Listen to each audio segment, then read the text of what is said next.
Hello everybody, Mr. Kai here, and today we're going to talk about how to choose a science fair project that you can do at home. The first step to choosing a science fair project that you can do at home is considering your interests. If you like cars and automotive repair, then you should do experiments around cars and automotive repair. For example, you could do experiments to boost engine performance or fuel efficiency. If you like video games, you can test in-game physics and see how it compares to real life physics. And if you like, cooking, then you can experiment with different preparation methods or ingredients. If you want to run a barber shop or a salon, then you can do experiments with hair or cosmetics. Let's say you can't identify a way to connect your career interests to the sciences. Well, then find a way to connect your other interests. There are many opportunities to explore your interests in this context.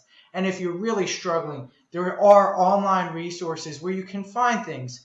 I would always recommend Science Bob. It has a lot of good recommendations, and there's also others as well that you could take a look at. Now, the second step is considering your resources, your space, and any paperwork you got to do. When you are doing this at home, consider what space you have available at home and what you can order online. It's relatively easy to do household kitchen science without spending much money. But it's the process and the results that matter. It isn't the amount of money you spend on the experiment. You would be amazed. You would be absolutely amazed what kind of scientific discoveries were made in kitchens and in backyards.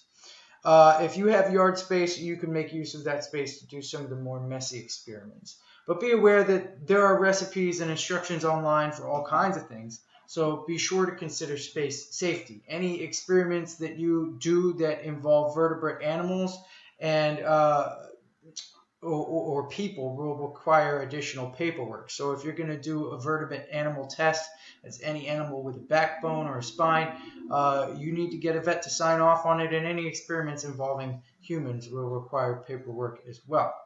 The last thing that you should consider, the last two things you consider are, the safety.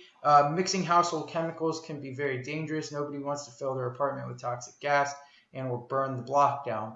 So be aware that anything you plan to do should be safe. Get your parents' permission and confirm your idea with your teacher before starting anything. Last thing to consider before the final step is consider what problem you want to solve. What are you trying to find out through your experiment? Will that knowledge help you develop a product or solve a problem? Maybe you're worried about a pandemic like the one we're dealing with right now, and you want to test the effectiveness of various disinfectants. You could test different egg substitutes in cookies. You could be trying to see how to build a better football helmet. Maybe you want to design a hair care product with a better hold. Your experiment should address some problem that you want to solve in an area of interest to you.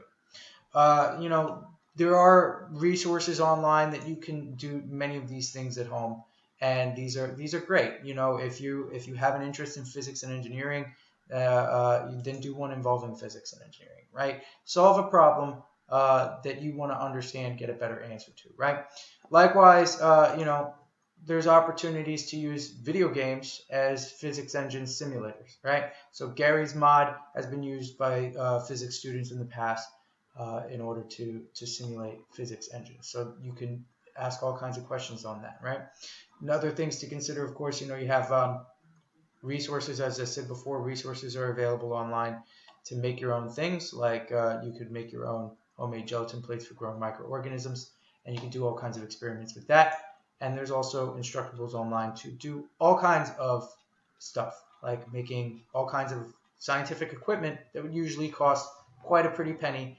But if you're able to buy some of these resources, put together the device itself, and then do the testing with it, that would be a pretty impressive science experiment, right? So, of course, after considering all this, the last thing you got to do before you get started is consult with your teacher.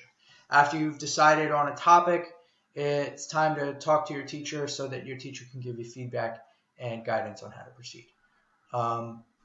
I really hope that you have fun with your science project, whatever you decide to do. Happy sciencing.